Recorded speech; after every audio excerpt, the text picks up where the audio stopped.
Many people were expecting it, if you looked at the pollsters, to be a tight race between the Democrats and the Republicans. Now, once the voting started, it was very clear it was going to go red very, very quickly. Is it good news or is it bad news? Could it spell trouble for South Africa? Could it spell trouble for the African continent? Now, despite the US and South Africa's very different stances when it comes to a few issues, one of them is Israel-Gaza.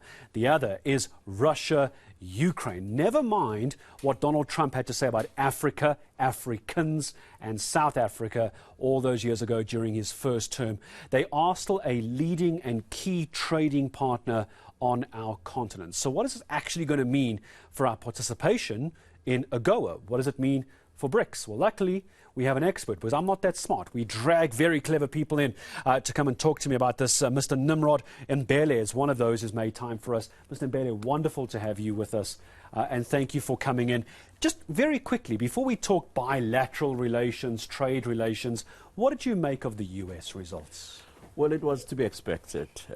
Donald Trump's victory, from where I'm sitting and based on what we have observed over a period of time, he ran a very good campaign, and he made a very strong, compelling case for the Americans. When you look at the Americans' performance, in pretty much all the metrics, Americans' performance has been somehow on a downward trail.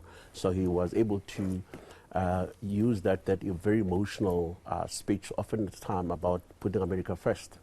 And those that were felt that America was somehow on a downward spiral, they needed, particularly based on trade issues, geopolitical considerations.